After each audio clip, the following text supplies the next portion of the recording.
episode 216 of the CRICKETher Weekly. We've barely recovered from the first T20 international of the summer, England v Pakistan at Edgbaston yesterday. England won in the end by 53 runs, so it looks like a lovely big tick in the scorebook for Heather Knight & Co. However, England did begin in rather chaotic fashion, being 11 for 4 at one stage, Sid. What an interesting match. Yeah, it wasn't a great start by England, but they pulled it back.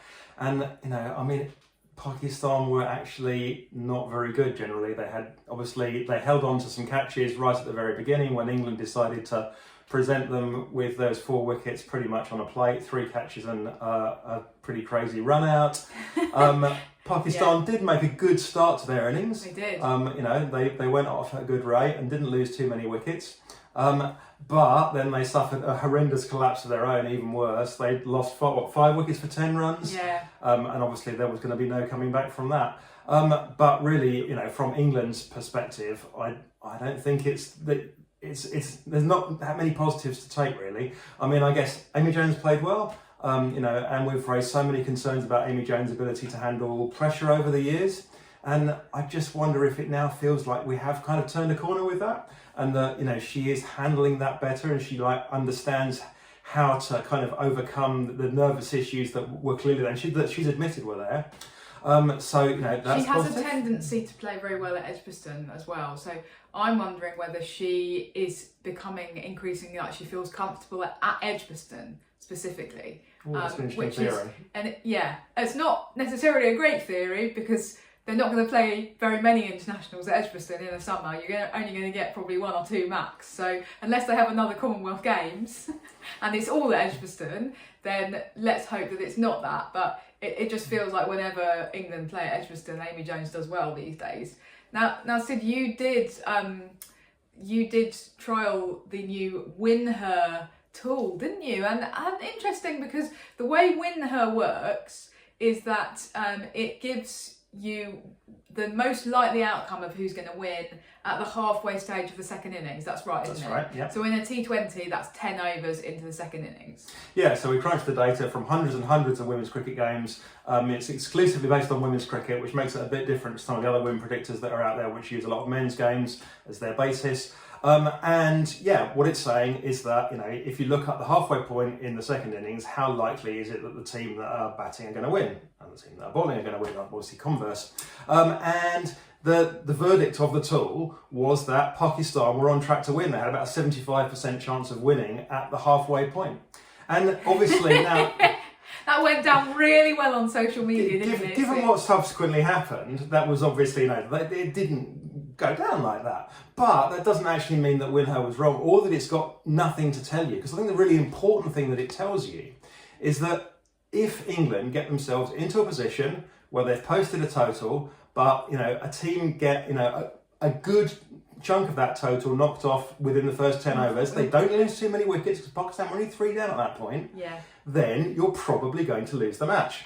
Now, of course, against Pakistan, England didn't go on to lose the match, but the really significant thing is that why England can't take too many positives from this is that if it had been against, India or Australia or South Africa or New Zealand, there's a very good chance that they wouldn't have done that. They were really dependent upon Pakistan collapsing in a heap. And England's recovery earlier had been dependent upon some really poor Pakistan fielding. Yeah. It really felt like wherever England hit the ball, they found a gap. Neither Dar's field placements were bizarre, I think. And she was leaving huge gaps that England were just continually hitting into, and that they were never being plugged. And England would just go, well, okay, I'll carry on, driving towards mid-on because there's an enormous gap there, and I'm milking runs every single time. And someone that I know that friend of mine that watched the A match, the warm-up match, which England played against, or England A played against Pakistan, said exactly the same thing. The field placements were really static, and England just worked out the field placements and were just like, well, okay, we'll hit the ball where the fielders are, and the fielders. So England kind of gifted that game, but. Can I say I've spent many hours of crunching numbers and data of my own, and I've discovered that when you're 11 for 4 in a T20, you don't really win very often. Yep. That's my very sophisticated analysis. And exactly as you said, I mean, it was a massive let-off for England, wasn't it? I think credit to Danny Gibson, we should say, with the bat as well, because we mentioned Amy Jones, but I thought that actually what Danny Gibson did was manage to walk the tightrope successfully between aggression and, okay, obviously she had a little bit of an advantage of coming out a bit later in the innings and having a little bit more scope to do that once the rebuild job had happened with Jones and Knight, but she played positively but not stupidly. Yeah, absolutely. I mean, it was the ideal position for her to come in and, you know, do that classic, you know, hit 40 off 20 runs. You know, but she executed. Balls, hit 40 off 20 balls. But she came in and she executed, and that's the important thing, you know, and not everyone's going to do that. So, yeah, big positive for her. You know, to a certain extent, she's still playing for her place in the team. You know, Nat Siveril, we think will be back in the next game. She's one of the people that might miss out if they decide that, you know, I mean, she did have one horrendous over with the ball, which went for over 20 to 21 runs, I think. She did, but I mean, at the other end, Lauren Bell was getting tonked a little bit as well by the Pakistani openers. So I think it's probably more likely that they'll drop Freya Kemp, unfortunately. But we did have an interesting comment on your piece on CRICKETher, Sid, from Martin Saxon. Who says, has anyone crunched the numbers and found out in what percentage of matches England are having a batting collapse right now? On the one hand, Australia no longer appear invincible, but with so many England collapses of late, you just wouldn't stake much on Helen Knight lifting the World Trophy later this year.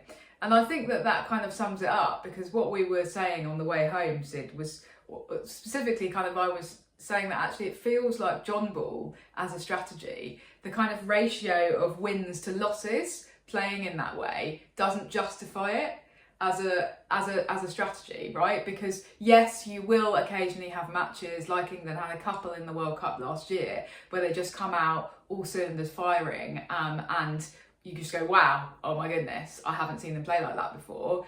But too often it descends into 11 for 4 territory. Yeah, exactly. And, you know, I kind of sort of get where JonBall's coming from in terms of, like, you're going, well, you know, if you want to beat Australia in a World Cup final, when Australia are at their best, then you need to play cricket at the very bleeding edge. And that, you know, that's why we're doing it. We're doing it so that we can beat Australia in that final when Australia play as well as they did at the MCG in 2020. And okay, yes, but the trouble is that you need to get to that final first. And if you have too many implosions like the ones that we've seen recently, you're not going to get to that final in the first place. So, you know, it's a balance, and perhaps a balance that's best encapsulated by Alice Capsey's continuing struggles, Raf. That, you know, she's going all out for it, and, you know, she is winning games for England. She has won games for England in the last couple of years, but, you know, there are also quite a lot of times where, you know, she's doing what she did yesterday. This is a team who are much weaker than England. This is a team who have a captain who doesn't know how to set field placements. Alice Capsey should be all over this fielding, this team and this attack, and she isn't so far. This is ideal Alice Capsey territory to stamp her authority and go, I'm not having it. I'm not having people question my place in the team and whether I'm worth it. I'm going to score 100. Do what Tammy did all those years ago against Pakistan back in 2016, and, you know, make yourself the undroppable player at that point. Yeah, so that's a challenge. She's clearly not going to be watching the CRICKETher Weekly, but just in case. In other news, Sid, it was almost a week ago now, actually, that we watched Scotland v Ireland in the semi-final of the World Cup qualifier. And it didn't quite have the result that we were expecting, did it? Thanks to one Ms. Catherine Bryce. Well, I don't know. I'm not sure. Well, I thought I was perhaps expecting that result. Right? Okay, well, you know, interesting. I mean, at the everyone end of the day, said that Ireland were the favourites. Well, you know, and Ireland are, you know, the sort of the senior nation in terms of they're a full member of the ICC, and, you know, certainly, you know, for a long time, Ireland would consistently beat Scotland every single time, and quite convincingly. Yeah. But I just think, pound for pound, these days, Scotland are probably a better side than Ireland. Interesting. Because the best Scottish player is probably, you know, better than the best Irish player, or at least the best Irish player that still plays for Ireland. Obviously, you know, Kim Garth, you know, would potentially have made a difference if Ireland held on to her. Yeah. But, you know, I just think that pound for pound, Scotland are a better side. Why are they a better side? Well, Raf, you have a theory, and it's to do with the fact that Ireland are a full nation, right? Yeah, I mean, I don't think there's any doubt about the fact that having full member status has not been entirely positive in terms of Ireland women's cricket. And the reason being that what it means effectively is that players have to choose between continuing to play for Ireland and counting as non-international players or non-overseas players if they wanted to go and play domestic cricket in England. So the reason why Scotland are a much stronger team than they were 5 years ago is because you've got 5 years now of players like Catherine and Sarah Bryce and many others playing professionally in the English domestic system and being able to also go back and then play for Scotland. Yeah. Whereas Irish players cannot do that because of the ICC's regulations about switching between full and associate cricket.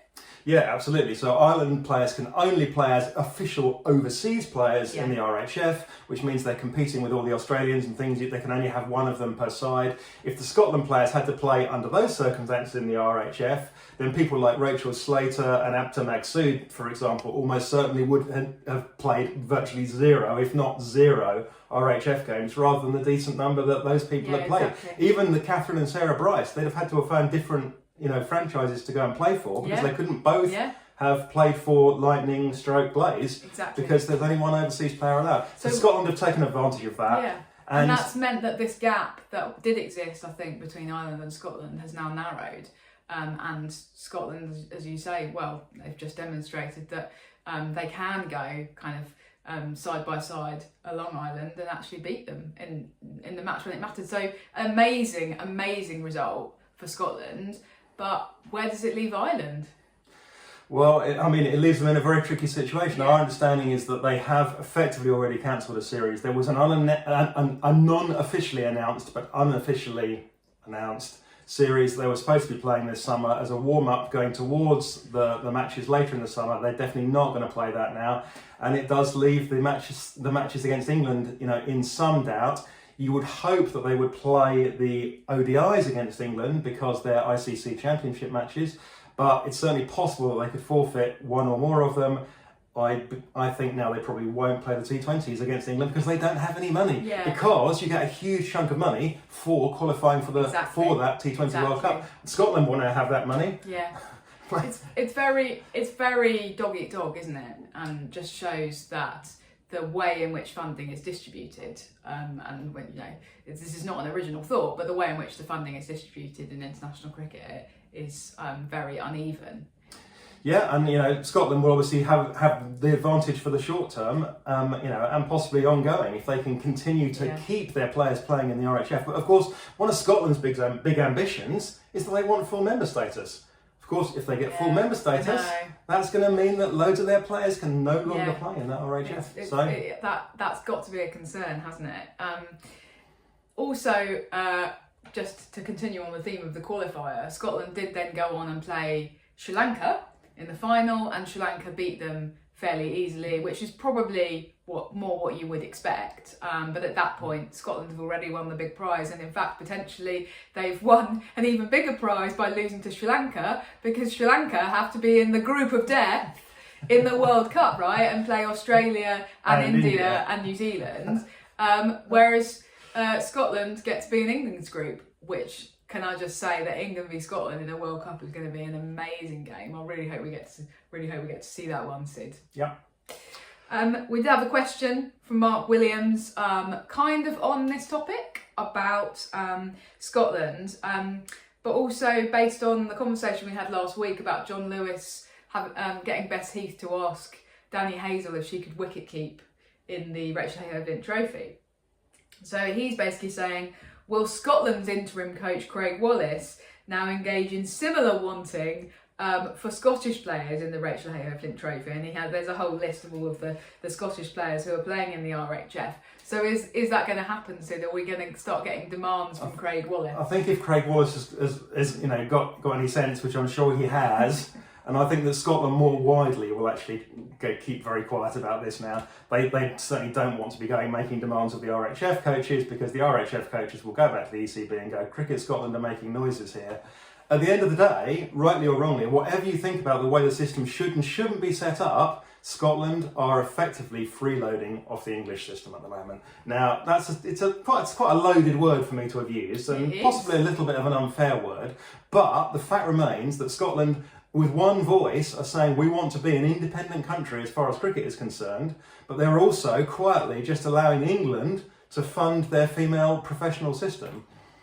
And if they draw too much attention to that, then there's the risk that the ECB could shut it down anyway and just find some other, means apart from the ICC's rules of preventing those players from competing in the RHF, which would just leave everybody worse off. Yes, so basically, bottom line is Scotland are not going to be going to them. It's important to say that England would lose out if we lost these Scottish players, right? The English domestic system would become weaker, absolutely, yeah. Because there's no doubt that, for example, the Bryces have made regional cricket better, and regional cricket being better is actually better for English cricket as well. So at the moment there's give on both sides. But what you're saying is that if Scotland start pushing too hard, then the ECB might at that point go, we're going to take a closer look at what's going on here. So maybe.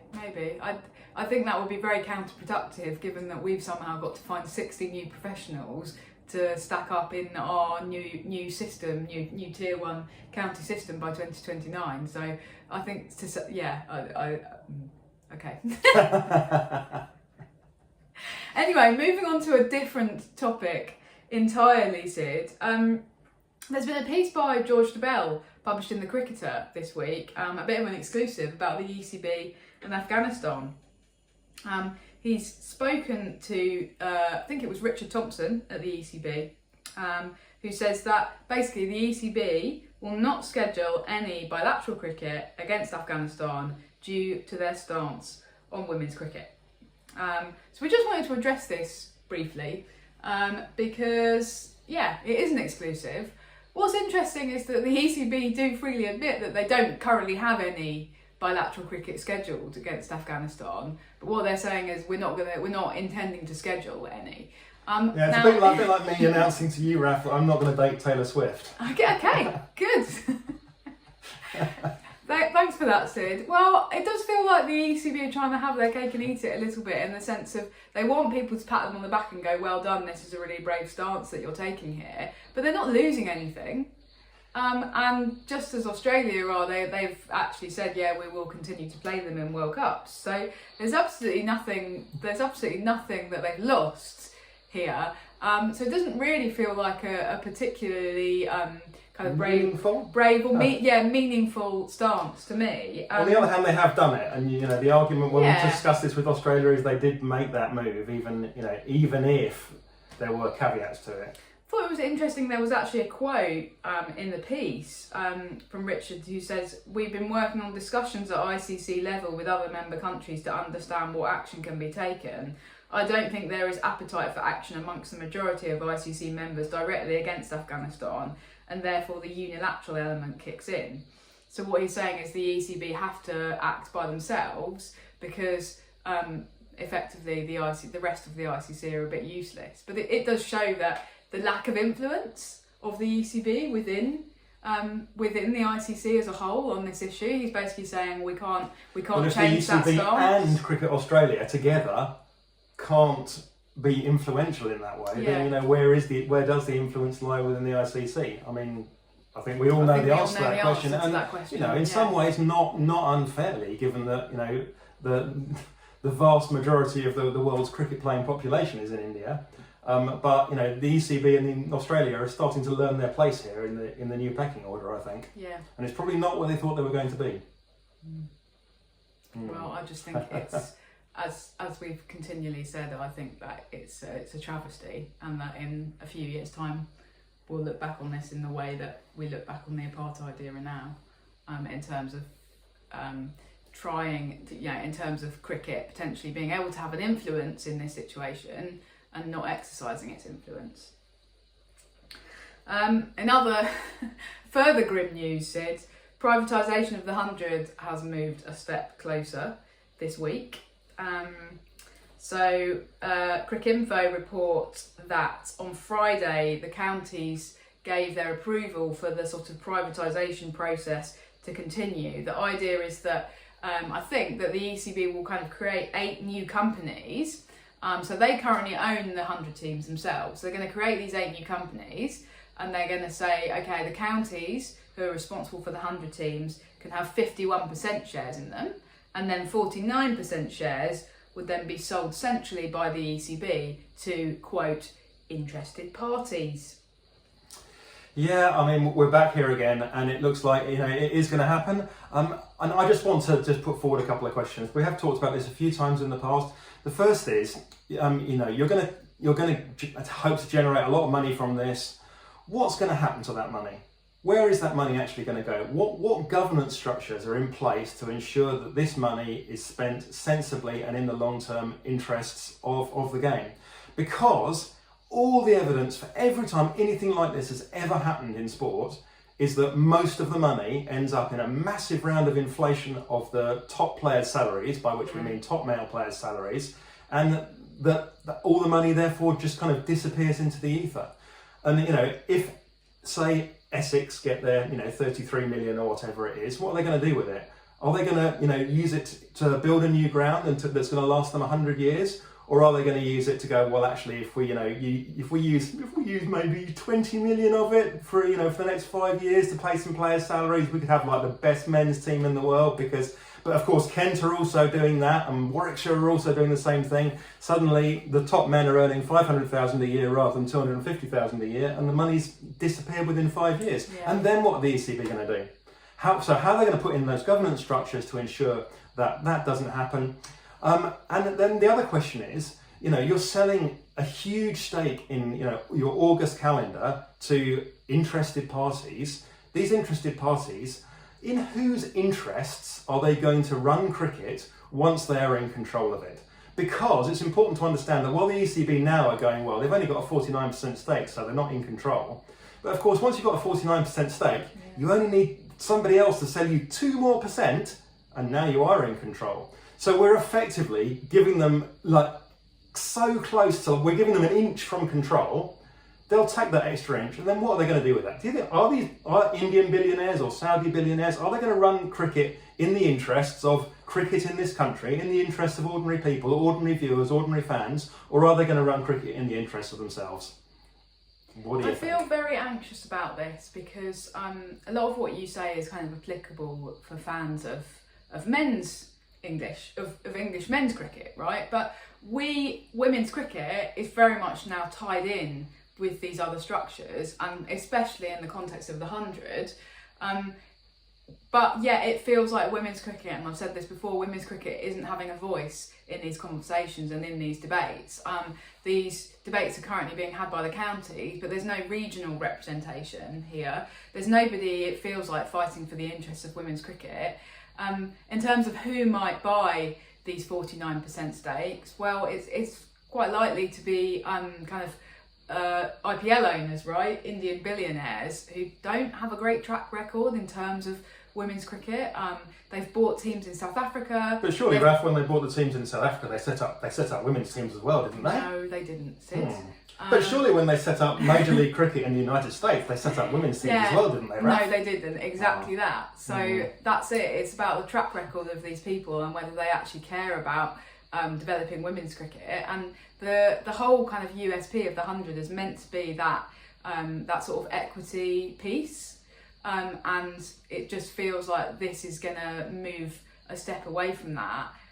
But we just feel completely powerless. There's nothing we can really do, and there isn't even a kind of outlet for women's cricket to express its concerns about this. There are men's counties who are saying they're concerned, obviously, especially the ones who aren't going to own a 100 team, are concerned about this, but not from a women's cricket perspective, just from a power perspective. We're actually concerned about it from a kind of what happens to the women's players, and does women's cricket even, will women's cricket even continue in the 100 in the way that it does at the moment, in the way that it is a central part of it at the moment? And so I just feel that those questions aren't even being asked at the moment. There's nobody to represent us, and it does make me very concerned.